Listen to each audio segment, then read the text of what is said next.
우리 부부는 꽤 평범한 결혼 생활을 이어가고 있었다. 나는 회사 일로 바쁘게 출근하고 퇴근했으며 아내 은희는 집안일과 간단한 프리랜서 번역 일을 하며 근근히 시간을 보냈다. 서로의 일상을 존중하며 갈등이라고 부를 만한 다툼조차 거의 없던 그런 관계였다. 연애 시절에도 그렇고 결혼 후에도 은희는 언제나 조용하고 성실한 사람이었다. 그래서일까 그녀가 새로운 시도를 한다거나 뭔가 새로운 세상에 뛰어드는 모습은 신선하게 느껴졌다. 작년 가을 은희는 어느 날 저녁 식사 자리에서 내게 말했다. 나 사진 동호회 들어가려는데 어때? 나는 특별히 놀라지도 반대하지도 않았다. 결혼 6년 차에 들어선 지금 서로 너무 익숙해져 버린 나날이 이어지고 있었다. 은희의 얼굴에 새로운 의욕과 기대감이 엿보였고 나는 그것이 무척 반가웠다. 그녀는 얼마 전부터 스마트폰으로 찍은 사진들을 자랑하곤 했고 차차 진짜 카메라를 사고 싶다고 말하더니 결국 행동에 옮긴 것이다. 좋네. 사진하면 은희가 딱 잘할 스타일이지. 일상도 찍고 풍경도 찍고 멋지겠다. 그런데 카메라는 있어? 없는 것 같은데. 내 말에 은희는 기대에 찬 표정으로 웃더니 서랍에서 종이봉투를 꺼내 내밀었다. 안에 있던 건 고급 DSLR 카메라였다. 설레이는 듯 은희는 카메라를 조심스럽게 꺼내 들고 살며시 미소를 지으며 말했다. 벌써 샀어. 한 달 전에. 이참에 제대로 해보자고 마음먹고. 평소엔 큰 돈을 쓰는 날도 망설이던 그녀였기에 비싼 카메라를 과감히 산 모습에 놀랐다. 하지만 동시에 은희가 이렇게나 적극적으로 무언가를 한다는 사실에 긍정적이었다. 결혼 생활에서 나에게 있어 그녀는 종종 지루함과 안정감을 동시에 주는 사람, 그 이상도 이하도 아닌 아주 익숙한 존재였다. 그런데 지금 그녀는 나를 벗어난 새로운 무언가를 찾으려는 듯한 느낌이었다. 좋아 보인다. 사진 잘 찍으면 내가 뒤에서 열심히 응원해 줄게. 주말이 되자 은희는 동호회의 첫 모임에 나갔다. 나 이제 출발할게라는 말과 함께 카메라를 가방에 넣어 들고 설레는 표정으로 현관문을 나서던 그녀의 모습이 아직도 생생하다. 평소엔 쇼핑이나 동네 산책 말곤 달리 외출할 일이 없던 그녀가 뭔가 설레는 마음으로 자신만의 세상에 뛰어드는 모습을 보니 뭔가 뭉클하기도 했다. 때론 나도 직장 생활 속에서 벗어나 이런 열정을 가질 수 있을까 싶었다. 그날 저녁 은희가 돌아와서 들뜬 목소리로 이야기를 풀어놓기 시작했다. 오늘 갔던 동네 산 진짜 멋지더라. 날씨도 좋고 하늘도 파랗고 사진도 몇 장 잘 나온 것 같아. 이거 봐봐. 그녀는 카메라를 꺼내 몇 장의 사진을 보여줬다. 산의 높다란 능선, 하늘의 조화로운 구름, 나무에 걸린 따뜻한 햇살. 모든 것이 아름다웠다. 나는 진심으로 감탄하며 말했다. 진짜 잘 찍었다. 풍경도 예쁘지만 내가 사진을 잘 찍으니까 이렇게 보이는 것 같아. 은희는 칭찬에 미소 지으며 고개를 끄덕였다. 그리고 그런 모습에 나까지 기분이 좋아졌다. 활기를 얻고 새로운 무언가에 몰두하는 아내의 모습은 마치 연애 시절처럼 다시금 눈에 들어왔다. 새벽까지 사진 편집 프로그램을 배우는 그녀를 보고 있으면 피곤할 것 같으면서도 행복해 보여 왠지 모르게 안도감이 들었다. 하지만 점점 은희의 열정은 나의 예상을 넘어서기 시작했다. 몇 주 뒤 그녀가 본격적으로 동호회 활동에 빠져들며 집을 비우는 날이 잦아졌을 때부터였다. 주말마다 외출은 물론 평일 저녁에도 시간을 내어 모임이나 촬영 연습을 나갔다는 말을 듣기 시작했다. 은희는 내가 묻기도 전에 늘 미리 설명을 덧붙이곤 했다. 오늘 동호회 사람 몇 명이랑 야경 촬영 연습하러 여의도 가기로 했어. 늦게 와도 이해해줘. 처음에는 의심 없이 그녀의 활동을 응원했다. 그러면서도 내가 집에서 혼자 있는 시간이 늘어가는 게 조금 허전하게 느껴졌다. 여전히 서로 피드백을 주는 시간을 가졌고 그녀가 찍은 사진을 볼 때마다 나는 찬사를 아끼지 않았다. 은희도 즐거워 보였고 나도 그래야 한다고 느꼈다. 하지만 그녀의 변화는 여기서 멈추지 않았다. 조금씩 그러나 분명히 그녀는 동호회에 몰두하며 점점 내가 알던 사람과는 다른 모습으로 변해갔다. 이 모든 일이 시작될 때는 아무도 이런 결말을 상상하지 못했다. 평범해 보이던 그날 저녁 내게 발신자 이름조차 없는 낯선 번호로 메시지가 도착했다.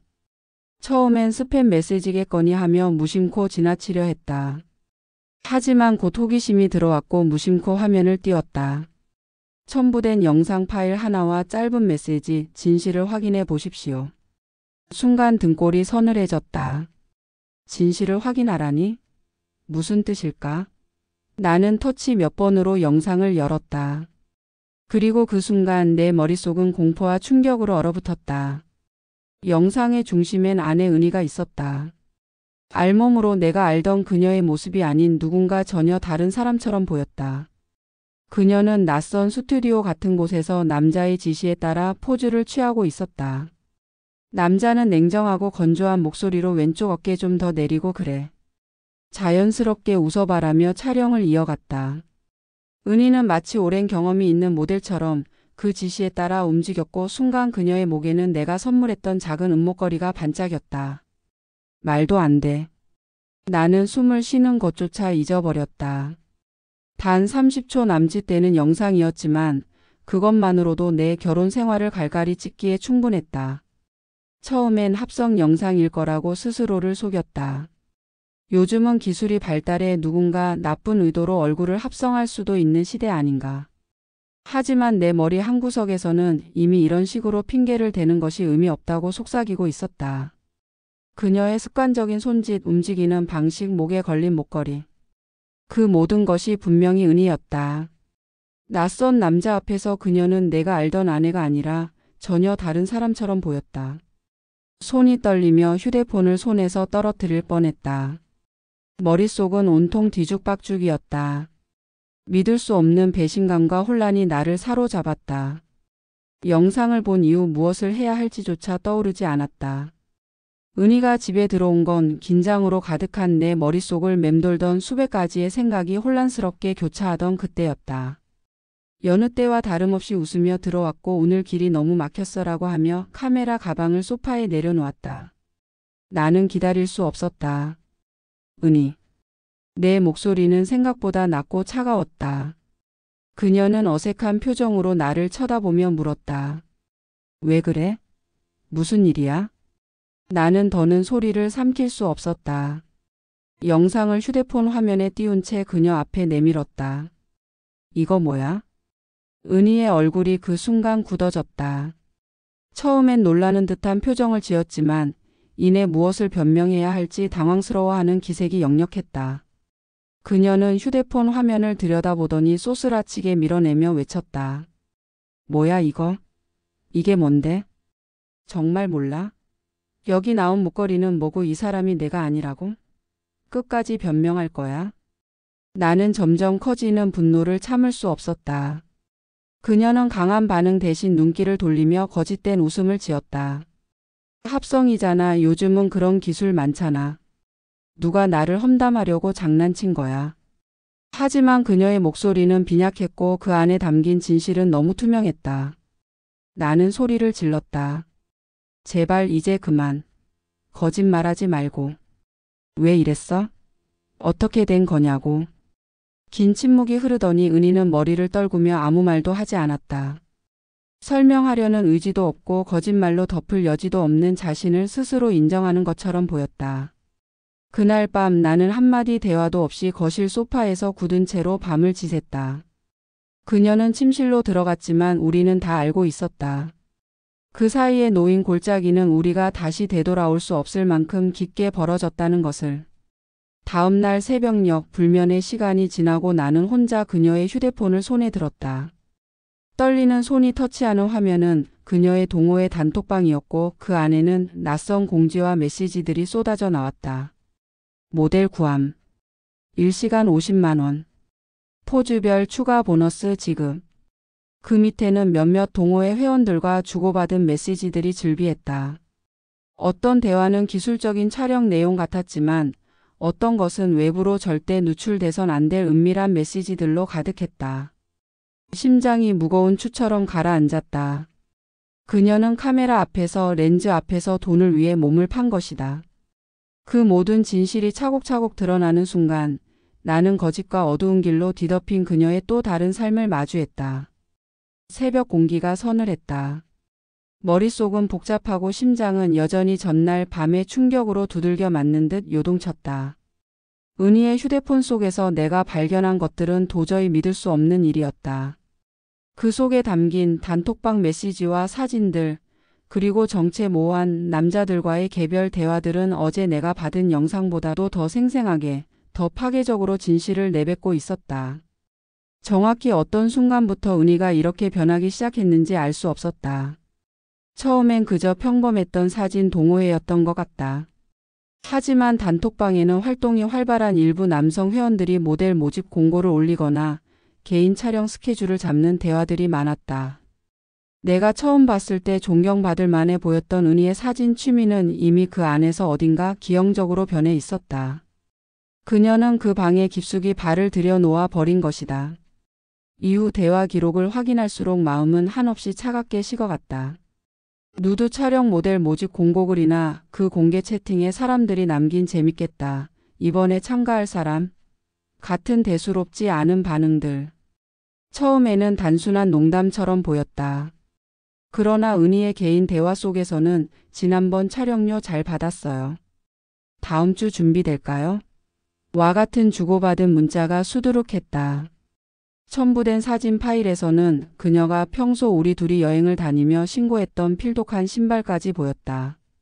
나는 충격 속에서도 그녀가 왜 이런 선택을 했을지 그 이유를 이해하고 싶었다. 금전적인 문제 때문에? 아니면 단순히 동호회 내 일탈 심리 때문이었을까? 하지만 알 방법은 없었다. 더 안쪽으로 들어가면 들어갈수록 모든 것이 무너져 내리는 기분이었다. 스스로를 애써 위로하려 하면서도 배신감이라는 감정은 한순간도 그 자리를 비우지 않았다. 그날 저녁 은희가 집에 들어왔을 때 나는 이미 마음의 결정을 내려놓고 있었다. 천천히 소파에 앉아 그녀를 기다렸고 은희는 언제나 그랬듯 평소처럼 자연스러운 얼굴로 들어왔다. 어쩐지 오늘은 일찍 왔네? 그녀가 말했다. 그러나 그녀의 말투조차 이젠 굉장히 부자연스럽게 들렸다. 나는 숨을 고르며 차분하게 입을 열었다. 우리 얘기 좀 하자. 내 말에 은희는 순간 움찔했지만 이내 아무렇지 않은 척하며 가방을 소파 옆에 내려놓았다. 그리고 간단히 대답했다. 응, 무슨 일이야? 그녀의 눈을 똑바로 마주했다. 한 번도 피하지 않은 상태로 나는 내 핸드폰 화면을 그녀 앞에 내밀었다. 이걸 어떻게 설명할 건데? 화면에는 그녀가 단톡방에서 윤곽 모델 스케줄을 조율하던 메시지와 그 사이에 남자들과의 대화 내용이 있었다. 은희의 표정이 얼어붙었다. 그녀는 일말의 변명조차 생각하지 못한 듯 입술을 달싹거리기만 했다. 그래, 말 좀 해봐. 어떻게 된 건데? 왜 이런 일을 한 거야? 그녀는 아무 대답도 하지 않고 눈길을 돌렸다. 그 모습을 보니 화가 치밀었다. 차라리 변명이라도 했다면, 내가 그녀를 몰랐다며 억울하다고 외쳤다면 그래도 나는 약간의 희망을 가질 수 있었을지 모른다. 돈 때문이야? 아니면 재미 때문이야? 아니면 이런 게 그냥 아무렇지도 않은 거야, 너한테? 내가 몰아붙이자 은희는 갑자기 고개를 들고 나를 노려보며 말했다. 그래, 어쩌라고. 돈 벌었어. 그리고 뭐? 나도 나름대로 최선을 다했어. 너는 회사 다니면서 힘들게 사는 거고 나도 내가 할 수 있는 걸로 돈을 벌었어. 그게 그렇게 잘못된 거야? 그녀의 말은 마치 나를 공격하기 위한 방어 같았다. 내가 할 말을 잃고 멍하니 그녀를 바라보고 있을 때 그녀는 오히려 목소리를 높이며 소리쳤다. 너만 잘난 사람이야? 내가 뭘 잘못했다고 그래? 너도 내 인생 열심히 살잖아. 나도 내 방식으로 나를 찾고 돈 벌고 살았던 거야. 그거 하나 이해 못해줘? 나는 마치 단단한 주먹으로 맞은 듯 충격을 받았다. 그녀의 이런 태도는 내가 전혀 예측하지 못한 것이었다. 내가 알고 있던 작은 행동 하나에도 신경 쓰고 늘 배려심 많고 부드러웠던 은희의 모습은 어디에도 없었다. 이건 그냥 취미의 문제가 아니야. 내가 내게 했던 약속, 우리가 함께 했던 시간들, 그리고 내가 날 속인 것에 대한 문제야. 내 말에 은희는 고개를 돌리며 냉소적으로 웃을 뿐이었다. 약속? 그게 뭔데? 결혼하면서 서로 책임지고 산다고 했지만 내가 내 삶 하나라도 책임져 준 적 있어? 난 그냥 내가 하고 싶은 걸 했을 뿐이야. 그 순간 나는 깨달았다. 우리가 다시는 돌이킬 수 없는 곳까지 와버렸다는 것을. 그녀의 말은 더 이상 나에게 변명으로 다가오지 않았다. 서로 사랑했던 감정이 얼마나 갈갈이 찢어졌든지 간에 그 사랑은 더 이상 우리를 연결할 수 없다는 것을 두 눈으로 목격한 것이다. 다음 날 나는 냉정한 결정을 내렸다. 은희에게 이혼 이야기를 꺼냈다. 그녀는 처음엔 장난처럼 흘러넘기려 했지만 내 단호한 태도에 결국 화를 내며 소리쳤다. 나는 어떤 감정도 느낄 수 없었다. 그녀의 목소리가 멀게만 들렸다. 내가 그녀가 펼쳐놓은 진실들과 마주한 순간 이미 우리 사이에 무엇인가가 영원히 부서지고 말았으니까. 그리고 나는 이제 그녀와 나의 결혼 생활을 종결시키겠다는 마음을 굳혔다. 그날 아침 나는 마음의 정리를 끝냈다. 더 이상 돌아갈 수 없다는 것을 분명히 알고 있었다. 은희와 나는 이미 기나긴 말다툼 끝에 서로를 있는 그대로 용납할 수 없는 상태에 이르렀다. 사랑이란 감정은 배신감과 분노 그리고 씁쓸함 속에서 터져나가고 소모되었다.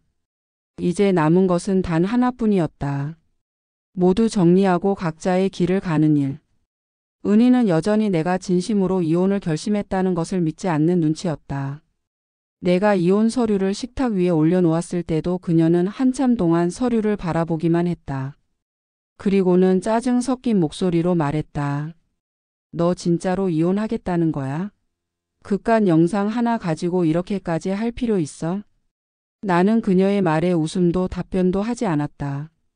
이미 감정은 무뎌져 있었고 내 안에는 애정이나 기대 같은 감정은 흔적조차 남아있지 않았다.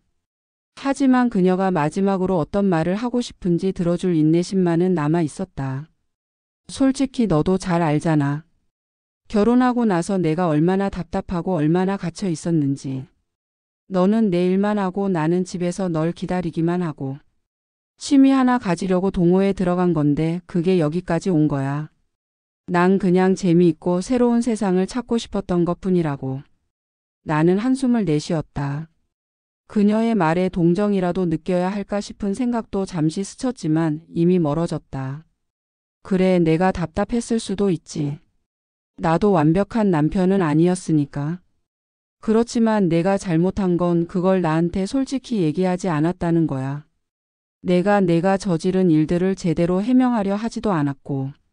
뭔가에 끌렸다면 나한테 말했어야 했잖아. 속이는 게 당연하다고 생각했어? 그녀는 잠시 조용히 있었다. 그러다 다시 고개를 치켜들고 나를 바라보며 이렇게 말했다. 속인 거 인정해. 근데 너한테 말하면 뭐가 달라졌다고 생각해? 너는 무조건 나를 탓했을 거잖아. 결국 우리 둘이 이렇게 싸우는 건 똑같이 됐을 거고. 은희는 더 이상 해명하려 하지 않았다. 아니, 정확히 말하면 해명을 포기한 듯 보였다. 그녀의 태도는 마치 이 모든 상황에서 본인이 피해자라도 된 듯했고 나와의 관계에서 책임감이나 후회의 흔적을 찾을 수 없었다. 그 모습이 오히려 나를 더 단호하게 만들었다. 좋아. 내 말대로 이제 책임을 묻고 뭐고 다 의미 없지. 그러니까 이혼은 서로를 풀어주는 방법이야. 더 이상 같이 살 이유 없어. 내가 단호히 말하자 은희는 갑자기 감정을 폭발시키며 소리쳤다. 너도 후회할 거야. 너 같은 사람이랑 산 내가 잘못이야. 내가 너한테 어떻게 잘해주려고 했는데. 근데 너는 늘 일만 신경 쓰고 나를 뭘로 봤어? 다 너 때문에 이렇게 된 거잖아. 그 말에는 더 이상 아무런 대답도 하고 싶지 않았다. 결국 그녀는 분노 속에서 다시 한번 서류를 확인하더니 심드렁한 태도로 도장을 찍었다. 며칠 후 은희는 자신의 짐을 정리해 집을 떠났다. 그녀가 나간 뒤에 집은 그야말로 텅 빈 느낌이었다. 소소하지만 우리를 이어줬던 흔적들이 사라지자 집 안에는 아주 깊은 정적만이 남았다. 현관문 옆에 놓여있던 그녀의 신발은 모두 사라졌고 화장대 위 그녀의 화장품도 흔적도 없이 치워져 있었다. 나는 문득 그녀가 두고 간 몇 개의 물건들 명품백과 작은 화분 하나에게 시선을 주었다. 그 명품백들은 내가 그녀의 변화를 느끼면서도 애써 외면하던 시절의 상징 같았다. 그녀가 그것들을 사들이면서도 친구가 싸게 사줬어라며 자연스레 넘어갔을 때 나는 사실 한 번쯤 의심했을지도 모른다. 하지만 믿음이란 이름으로 그 모든 질문을 삼켰던 내 자신이 우스워 보이기 시작했다. 그녀가 떠난 집에서 나는 짧은 순간 동안 우리의 결혼 생활 자체를 되돌아보기 시작했다. 은희와 나 사이엔 분명 사랑이 있었다. 하지만 우리가 그 사랑을 유지하기 위해 서로의 감정을 너무 깊이 대화하고 이해하려 했던 적은 얼마나 되었을까? 어느 순간부터 우리는 서로 다른 세계에 살며 서로의 삶 뒤편에 남겨졌던 것은 아닐까? 그렇다고 해서 그녀의 행동을 용납할 순 없었다. 나는 그녀가 왜 그런 선택과 행동을 했는지 끝까지 이해할 수 없을 것이다. 아니, 이해하고 싶지도 않았다. 법적으로 공식적인 이혼 처리가 끝난 날 나는 텅 빈 집에 앉아 맥주 한 캔을 들고 창밖을 바라봤다. 은희 없이 새로운 일상을 시작해야 한다는 생각은 아직 와 닿지 않았다. 하지만 어렴풋이 느껴졌다. 적어도 더 이상 거짓말과 의심 속에서 살아가지 않아도 된다는 점에서 안도감이 조금씩 피어오르는 듯 했다. 우리가 함께했던 시간은 더 이상 돌아오지 않는다. 사랑했던 여자가 카메라 렌즈 속에서 낯선 모습으로 변해버렸듯 내 마음속 그녀 역시 그저 잿더미가 되어버렸다. 이제 나에게 남은 것은 그녀를 잊고 혼자만의 길을 다시 걸어가야 한다는 냉정한 현실뿐이었다. 나는 한번 길게 숨을 들이쉬고 맥주를 단숨에 삼켰다. 그리고 다시 지독히 현실적인 하루를 시작하기로 결심했다.